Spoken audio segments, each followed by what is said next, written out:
Subscribe to Cheating Tales Lab for more original stories. We hope you enjoy this one. Let's begin. I adjusted my tie as Letitia, and I stepped into the opulent ballroom of the Ritz-Carlton.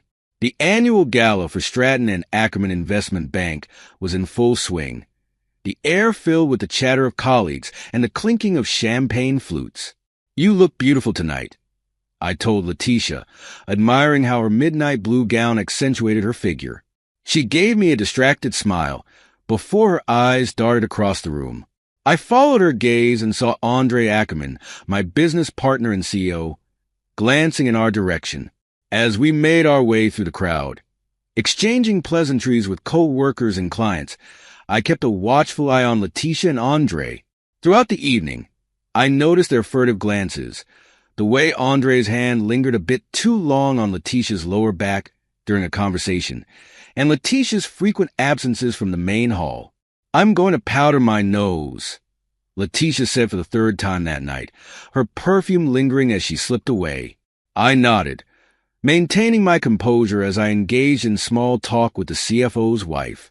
But my mind was elsewhere, piecing together a puzzle I'd been working on for months. As the night wore on, I felt a growing tension between Letitia and myself. She seemed distant, laughing a little too loudly at Andre's jokes, standing a little too close to him during conversations. I sipped my scotch, the amber liquid burning a path down my throat, as I watched the charade unfold before me. "Ron, my man!" Andre's booming voice cut through the ambient noise as he approached, pulling Letitia along with him.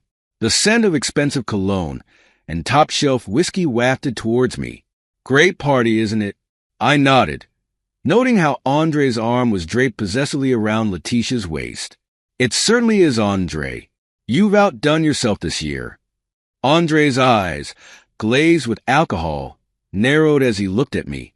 A smirk played at the corners of his mouth, and I braced myself for what was coming next. "You know what, Ron?" Andre slurred, pulling Letitia closer.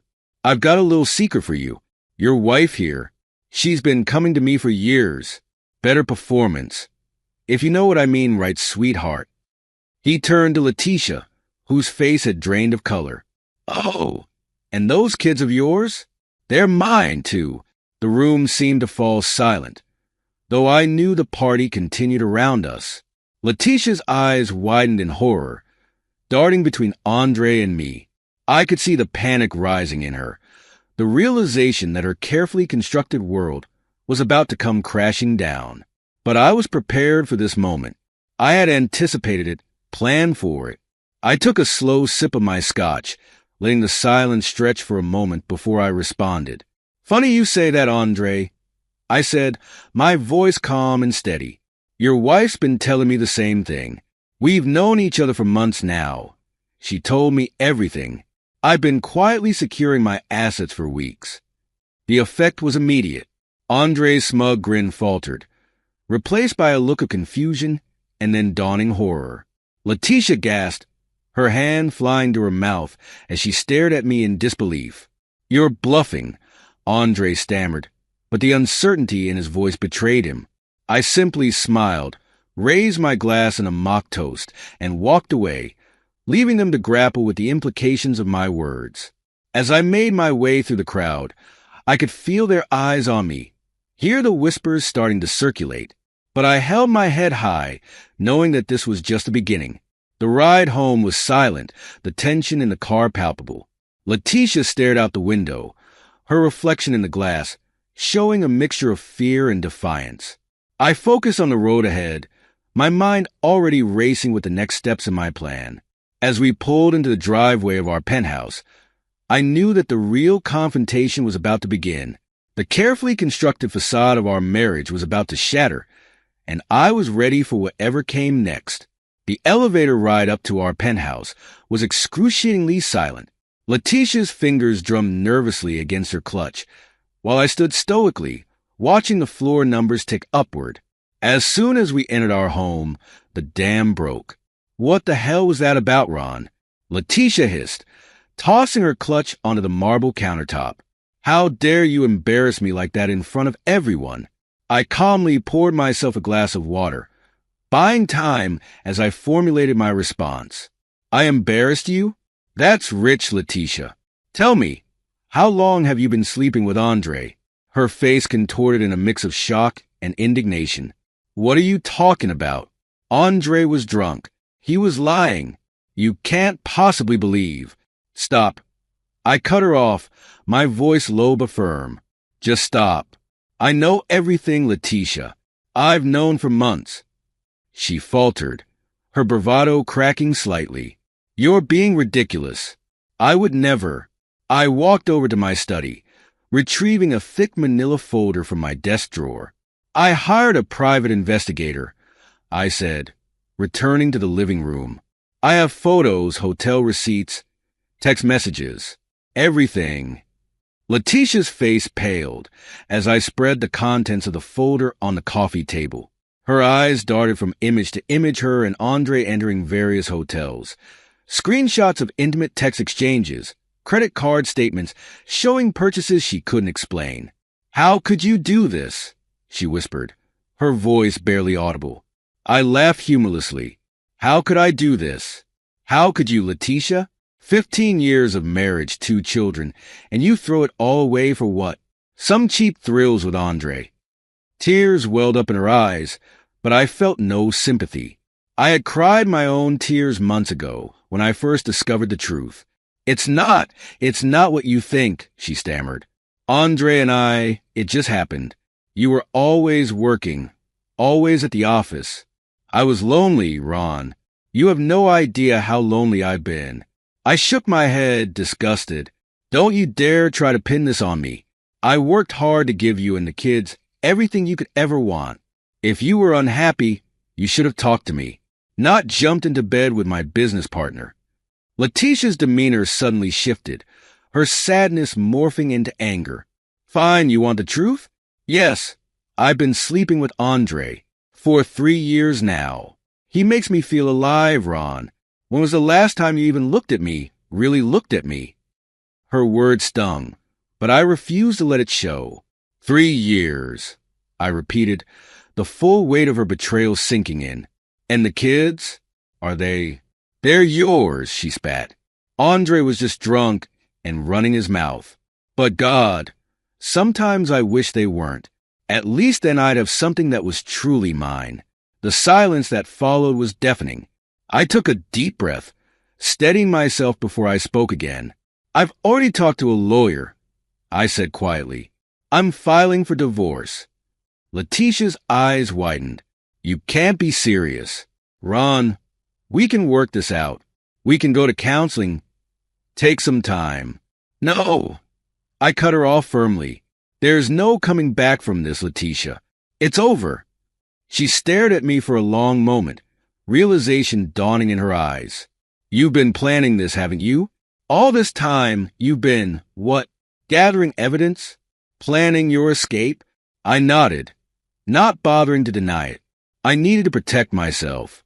And the kids. At the mention of the children, Letitia's face hardened. The kids? You think you're going to take my children from me? Our children. I corrected her. And yes, I'm filing for full custody. Given the circumstances, I think it's best for them to have a stable home. Letitia laughed bitterly. You think you can come out of this looking like the hero? I'll fight you every step of the way, Ron. I'll take you for everything you've got. I remained calm, my voice steady as I replied. You can try, Letitia, but we both know how this will play out. Your affair, my evidence, it's not going to look good for you in court. The fight seemed to drain out of her all at once. She sank onto the couch, her head in her hands. What happens now? She asked, her voice muffled. Now, I said, gathering up the evidence and returning it to my study. You pack a bag. You can stay at your sister's until we sort out the details. I'll explain things to Robert and Julie in the morning. As I watched Letitia retreat to our bedroom to pack, I felt a mix of emotions wash over me. Anger, sadness, relief, but mostly a determination to see this through to the end. The life we had built together was over, shattered by her betrayal. But I was determined to salvage what I could from the wreckage, for myself and for our children. I poured myself another drink and settled onto the balcony, watching the city lights below. Tomorrow would bring a new set of challenges, but for now, I allowed myself a moment of quiet reflection. The hardest part was over. The truth was out. Now, it was time to plan for the future. The next morning, after a nearly sleepless night, I found myself in the familiar surroundings of Santiago Lutz's law office. Santiago, my longtime friend and now divorce attorney, greeted me with a sympathetic smile as I settled into the leather chair across from his desk. "How are you holding up, Ron?" he asked, genuine concern in his voice. I fixed my hairs, exhaling deeply. "As well as can be expected, I suppose. It's been a lot." Santiago nodded, pulling out a legal pad. "I can imagine, but you did the right thing, gathering all that evidence. It's going to make our job a lot easier." He paused, his expression turning serious. "Now, let's talk about your options." For the next hour, we delved into the intricacies of divorce law. Santiago explained how Letitia's affair would impact our case, given that we lived in a fault-based divorce state. "The evidence you've gathered is crucial," Santiago emphasized. "It gives us a strong position not just for the divorce proceedings, but for the custody battle as well." At the mention of custody, I felt a knot form in my stomach. About that, I began hesitantly. "Andre, he made a claim last night about the kids not being mine." Santiago's eyebrows shot up. "Do you believe there's any truth to that?" I shook my head. "No, I don't. But I need to be sure." "Understandable," Santiago replied. "I'd recommend immediate DNA testing for both Robert and Julie. It'll put the matter to rest and strengthen our case for custody." As we discussed the potential impact on the children, I felt a wave of guilt wash over me. How do I protect them from all this, Santiago? They're going to be devastated. My friend's expression softened. "It won't be easy, Ron, but the best thing you can do is be honest with them in an age-appropriate way. Shield them from the uglier aspects as much as you can, but don't leave them in the dark." I nodded, making a mental note to schedule a conversation with the kids as soon as possible. "Now," Santiago continued, his tone turning businesslike again, "let's talk about your assets. You mentioned you've been making some transfers." I leaned forward, lowering my voice out of habit even though we were alone. "Yes, I've been moving some funds to secure accounts. I wanted to protect them from Letitia's potential claims." Santiago listened intently as I detailed the financial moves I'd made over the past few months. When I finished, he sat back in his chair, a thoughtful expression on his face. "You've been smart about this, Ron. Most of what you've done is perfectly legal, but we'll need to be careful about how we present it in court. We don't want it to look like you were hiding assets."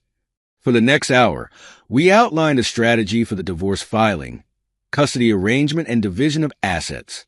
Santiago's expertise was reassuring, and I felt a glimmer of hope that I might come out of this ordeal relatively unscathed. As our meeting drew to a close, Santiago fixed me with a serious look. "Ron, I need you to understand something. This is going to be a long, potentially ugly process.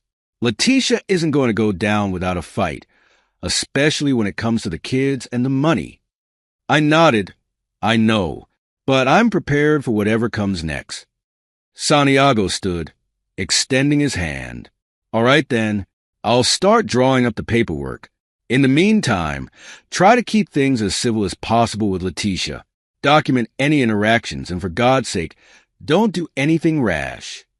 As I left the office, I felt a mixture of dread and resolve. The path ahead was clear, but it would be far from easy. I thought of Robert and Julie, of the difficult conversations to come, of the battles that lay ahead with Letitia and Andre. But beneath it all, there was a sense of liberation. The truth was out. The wheels were in motion. Whatever happened next, I was ready to face it head on. I straightened my tie as I stepped into the gleaming elevator of Stratton and Ackerman Investment Bank. The weight of what I was about to do pressed heavily on my shoulders, but I knew it was necessary. As the doors slid open on the executive floor, I took a deep breath and steeled myself for the task ahead. My first stop was the office of Harold Jameson, the head of our board of directors. Harold had always been a fair and level-headed man, which was exactly why I chose to approach him first. "Ron, good to see you." Harold greeted me warmly as I entered his office. "What can I do for you today?" I closed the door behind me, my expression grave. "Harold, I'm afraid I have some concerning information to share with you. It's about Andre." Harold's bushy eyebrows furrowed. "Andre? What's going on?" I took a seat across from him, leaning in close. "I've recently become aware of some questionable behavior on Andre's part, behavior that I believe poses a significant risk to our company." Over the next hour, I carefully laid out the evidence I had gathered. I started with the affair, framing it as a potential conflict of interest and abuse of power. Harold's expression darkened as I spoke, but I could see he was reserving judgment until he heard everything. Then, I moved on to the business improprieties I had uncovered during my investigation into the affair. Questionable expense reports, misuse of company resources, potential insider trading, the list went on. "My God," Harold muttered, rubbing his temples. "Ron, this is serious. Have you brought this to anyone else's attention?" I shook my head. "No, you're the first. I wanted to handle this discreetly, given the sensitive nature of the information." Harold nodded, his expression grim. "You did the right thing coming to me. We need to call an emergency board meeting. This can't wait." As I left Harold's office, I felt a mix of emotions: relief that the first step had been taken, guilt for what I was about to put the company through. The next few days were a whirlwind of hushed conversations and closed-door meetings. As a major shareholder, I was deeply involved in the discussions, presenting my evidence and answering questions from the board. When the day of the emergency board meeting finally arrived, I could feel the tension in the air. Andre swaggered in, his usual cocky grin in place. But as the meeting progressed and the allegations were laid out, I watched that grin fade, replaced by a look of growing panic. "This is ridiculous," Andre sputtered, his face red with anger. "These are baseless accusations." "Ron, is this your doing? Are you trying to sabotage me?" I met his gaze calmly. "I'm merely presenting the facts, Andre. The board can draw their own conclusions." As Andre fumbled through his explanations, I couldn't help but feel a twinge of satisfaction. His lack of preparation was glaringly obvious, especially when contrasted with the detailed evidence I had provided. After hours of heated discussion, the board reached a decision. Andre would be placed on administrative leave pending a full internal investigation. As we filed out of the boardroom, I caught Andre's eye. The look of betrayal and fury he shot me would have once cut me to the core. Now, I felt nothing but a sense of justice. Walking back to my office, I allowed myself a small smile. The first phase of my plan was complete. Now, it was time to prepare for the fallout. From my vantage point at the country club bar, I had a perfect view of Letitia as she entered the dining room.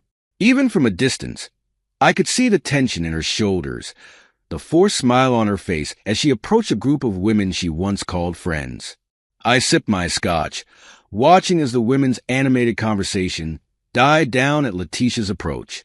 There was a moment of awkward silence before one of them made a show of checking her watch and hurriedly excusing herself.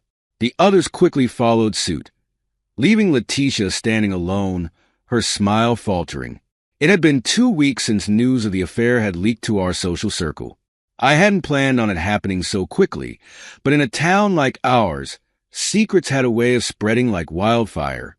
The fallout had been swift and merciless. Letitia had been quietly asked to step down from her positions on various charity committees. Invitations to social events had mysteriously stopped arriving.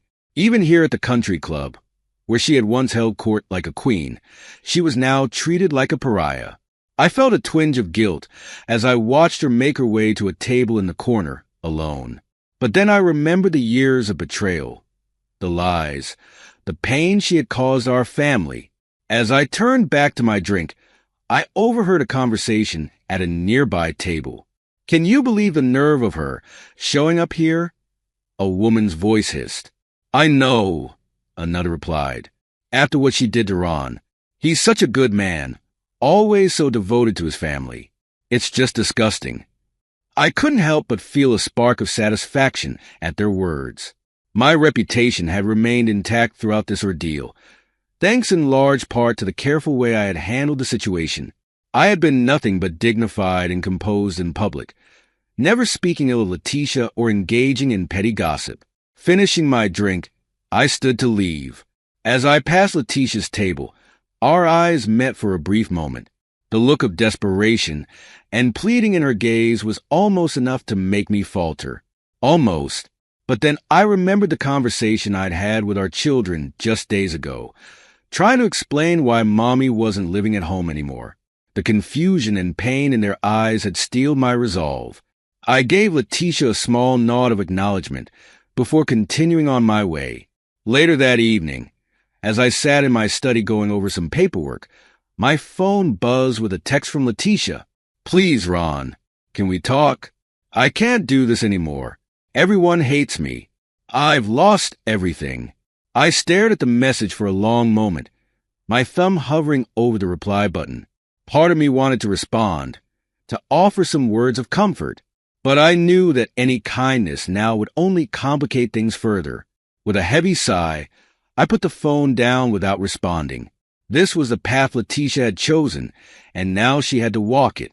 As for me, I had my own path to follow, and I couldn't afford to look back. The sterile smell of the medical clinic filled my nostrils as I sat in the waiting room, Robert and Julie fidgeting in the chairs beside me. I had told them we were here for a routine checkup, not wanting to burden them with the real reason for our visit. "Daddy, why do we need to get tests?" Julie asked, her small hand tugging at my sleeve. "We're not sick." I forced a smile, trying to keep my voice light. "Sometimes, sweetheart, doctors need to do tests even when we're not sick. It's just to make sure everything is okay." Robert, at 12, was old enough to be suspicious. His eyes narrowed as he looked at me. "Does this have something to do with why Mom isn't living with us anymore?" I felt a pang in my chest at his question. "No, buddy. This is just a regular checkup.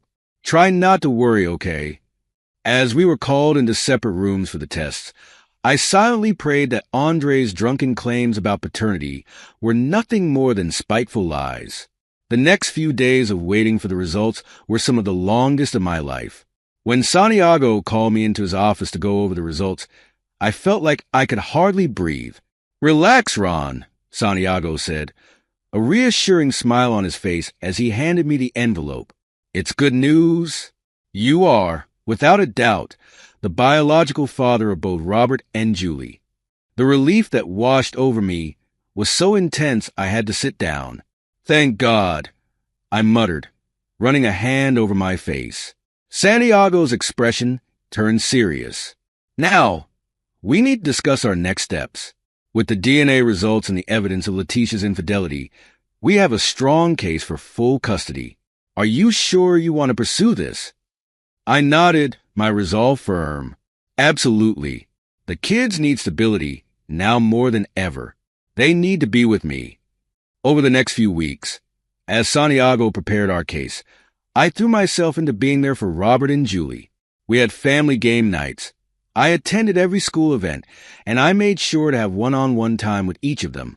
It broke my heart to see the confusion and pain in their eyes, but I was determined to provide them with the love and support they needed. The day of the custody hearing arrived all too quickly. As I entered the courtroom, I saw Letitia sitting on the other side with a lawyer. She looked pale and drawn, a far cry from the confident woman she had once been. Our eyes met for a moment, and I saw a flicker of something. Regret? Fear? Before she quickly looked away. The hearing was grueling. Santiago presented our case methodically, laying out the evidence of Letitia's affair and its impact on our family. He emphasized my stability, my involvement in the children's lives, and the DNA test results. Letitia's lawyer tried to counter with claims of my emotional distance and long work hours, but without concrete evidence, Her arguments fell flat. When the judge finally delivered his decision, granting me primary custody with Letitia receiving limited visitation rights, I felt a mix of relief and sadness. Relief that Robert and Julie would be with me. Sadness for the family we had once been. As we left the courtroom, Letitia approached me, tears in her eyes. "Ron, please," she begged. "Don't take my children away from me. I know I made a mistake, but I love them. They need their mother." I looked at her, feeling a complex mix of emotions. They do need their mother, Letitia. But right now, they need stability more. You'll have your visitation rights. Use that time to rebuild your relationship with them. As I walked away, leaving Letitia sobbing in the hallway, I felt the weight of everything that had happened over the past few months. The betrayal, the anger, the strategic maneuvering. It had all led to this moment. I was exhausted, emotionally and physically, but as I thought of Robert and Julie waiting for me at home, I knew that this was just the beginning. I had to still save my assets against Letitia in the divorce settlements. But right now, we had a new life to build, and I was determined to make it a good one. The date has come for the final divorce settlement. The courthouse loomed before me, its imposing facade a fitting backdrop for the final act of my marriage. I adjusted my tie, took a deep breath, and walked up the stone steps, Santiago at my side. The weight of the past few months pressed down on me, but I felt a strange sense of calm.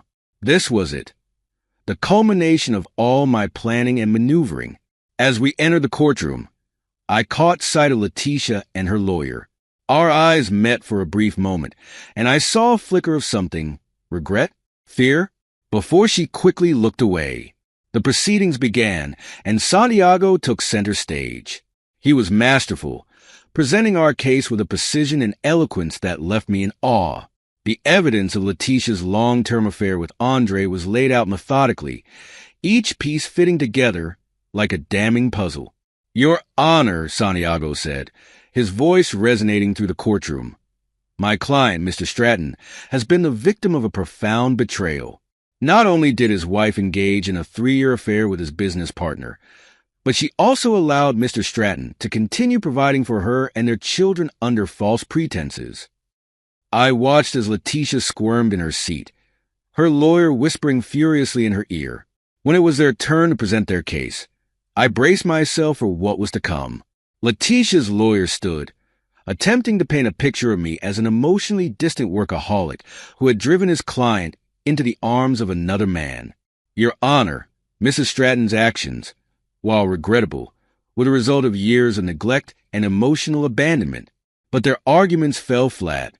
Santiago had prepared for this, calling upon family friends to testify about my involvement in our children's lives and my devotion to our family. One by one, they contradicted Letitia's claims of neglect. As the trial progressed, I could see the judge's expression growing increasingly sympathetic towards me.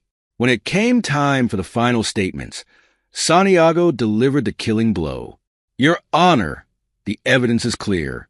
Mrs. Stratton's affair was not a momentary lapse in judgment, but a calculated deception that lasted for years. Mr. Stratton has been nothing but a devoted husband and father, and he deserves to be compensated for the pain and suffering he has endured." The judge nodded gravely, and I felt a surge of hope. When he finally delivered his ruling, it was everything I had hoped for and more. The fault-based nature of our divorce state, combined with the overwhelming evidence of Letitia's infidelity, had swayed the judge decisively in my favor. I was awarded the majority of our assets, including our penthouse and vacation home. To my surprise, the judge even ordered Letitia to pay me spousal support, a rarity in cases like ours, but a testament to how thoroughly Santiago had presented our case. As the gavel fell, finalizing the divorce, I glanced over at Letitia. She sat there shell-shocked, as the full weight of what she had lost crashed down upon her. For a moment, I felt a twinge of pity, but then I remembered the years of lies, the pain she had caused our children. I stood, shook Santiago's hand, and walked out of the courtroom with my head held high. It was over. I was free. The boardroom was silent as I took my seat, the tension palpable. Today was the day we would hear the results of the internal investigation into Andre's conduct. As a major shareholder and board member, I had been deeply involved in the process, but even I wasn't entirely sure what the investigation had uncovered beyond what I already knew. Harold Jameson, the head of our board, cleared his throat and began. Ladies and gentlemen, the results of our investigation into Andre Ackerman's conduct are troubling, to say the least. I watched as he laid out the findings, each revelation more damning than the last. Not only had the investigation confirmed Andre's affair with Letitia and the potential conflicts of interest it presented, but it had also uncovered a pattern of professional misconduct that went far beyond what I had initially suspected.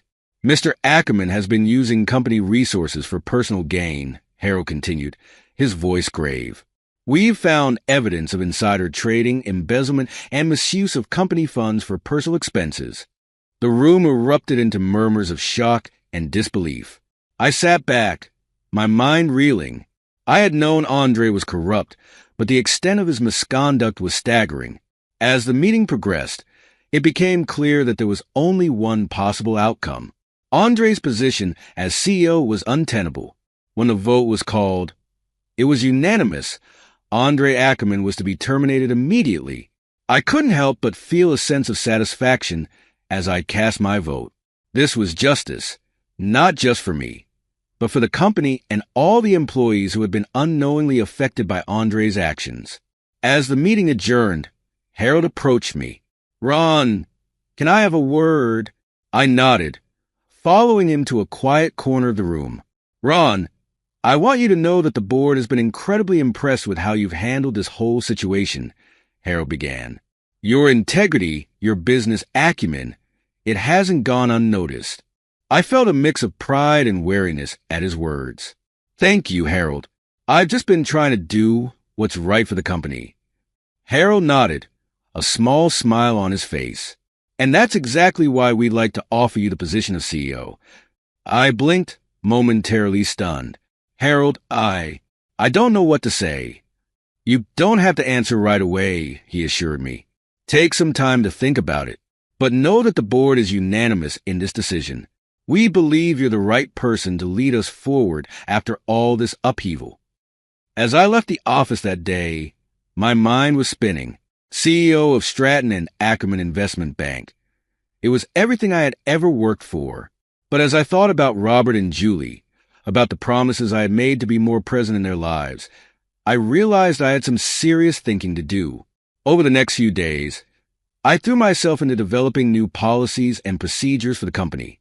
If I was going to take on this role, I was determined to ensure that nothing like Andre's misconduct could ever happen again.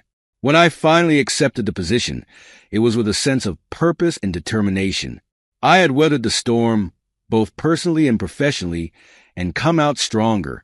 Now, it was time to lead others through whatever challenges lay ahead. The sound of laughter echoed through the house as I walked through the front door. I couldn't help but smile as I followed the noise to the kitchen, where I found Robert and Julie engaged in what appeared to be an epic battle of Uno. "Dad!" Julie exclaimed, jumping up to give me a hug. "You're home early." I wrapped my arms around her, savoring the moment. I promised I'd be here for family game night, didn't I? Robert looked up from his cards, a grin on his face. "Yeah, but we didn't actually expect you to make it. You're usually stuck at the office." His words stung a bit, but I knew they were fair. In the past, work had often taken precedence over family time, but that was one of the many things I was determined to change. "Well, get used to it, kiddo," I said, ruffling his hair as I sat down at the table. "Your old man's turning over a new leaf." As we played round after round of Uno, punctuated by playful arguments and fits of giggles, I felt a warmth in my chest that I hadn't experienced in years. This was what mattered. These moments with my children, watching them grow and laugh and just be kids. Later that night, after tucking Julie into bed and saying goodnight to Robert, I found myself on the balcony of our penthouse, looking out over the city. The past year had been a whirlwind of pain, anger, and calculated moves. But now, as I stood there in the quiet of the night, I felt a sense of peace settling over me. I thought about Letitia, wondering briefly how she was coping with her new reality. Part of me felt guilty for the harshness of her fall from grace, but I quickly pushed that feeling aside. She had made her choices, and now she had to live with the consequences. My mind drifted to work, to my new role as CEO. It was challenging, more so than I had anticipated, but also incredibly rewarding. I was using my position to advocate for ethical business practices and a healthy work-life balance, determined to create a company culture that valued integrity above all else. And then there was my personal life.